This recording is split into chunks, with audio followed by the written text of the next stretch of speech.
We're walking through the book of Genesis, which is made up of these two main parts. And the first part begins in the garden, where we watch humanity spiral downward in self-destruction, and it ends in the Tower of Babel, where a rebellious humanity is scattered by God. Then the second part of Genesis zooms in and focuses on just one family. And right in the middle is this story that links the two parts of Genesis together and helps us understand what the whole book is all about. So how do we get from the Tower of Babel to the story here in the middle? Well, after the scattering at Babel, there's this genealogy, and it follows one of the tribes all the way down to this one guy named Abram. You probably know him as Abraham. And God starts making all these promises to Abraham, like he's going to bless him and give him a ton of kids.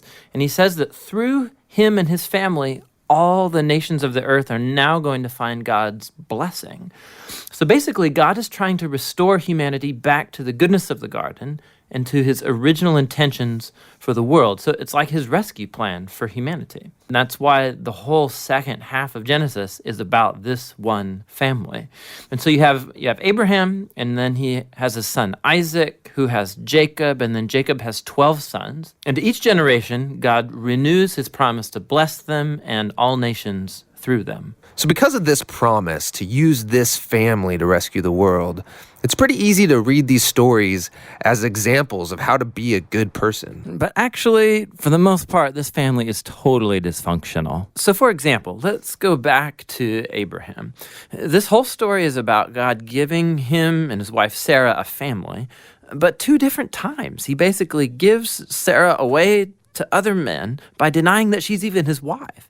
And then Sarah gets impatient about having a son, and so she makes Abraham sleep with her servant girl, which then causes all of these other problems in the family. So they get really old, and you begin to think that there's no way they're going to have a kid of their own. But then, miraculously, they do. It's Isaac. And Isaac, he has two sons, Esau and Jacob, and it seems like things are going pretty good. But Jacob, the younger brother, wants the family's inheritance, which belongs to Esau, the older brother. So he devises a plan where he's going to steal it from his father, Isaac, who at this point in the story is now old and blind. Which, who does that? Horrible, stealing from your blind father. Yeah, and then he just takes off. So Jacob goes on from there to have 12 sons, big family. But Jacob loves his 11th son, Joseph, way more than all the others. And so he gives him the special Technicolor dream coat. And his brothers, because of this, come to hate him. So much so that they plan on killing him. But they don't. They instead just sell him as a slave down in Egypt.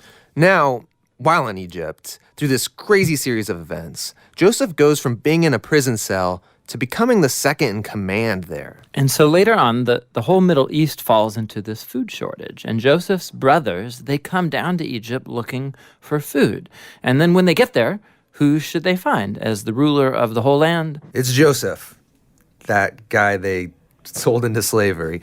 But he actually saves them from starving to death. And so here you have it. These are the great-grandchildren of Abraham who have done this heinous act to their brother.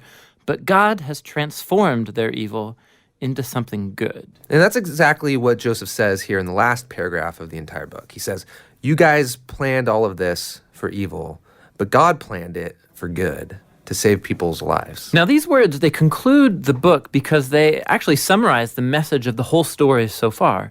Humans keep choosing evil, and we are thinking they're screwing up God's plan, but he keeps turning their evil back into good. And somehow, he's going to use this family to restore humanity back to the garden.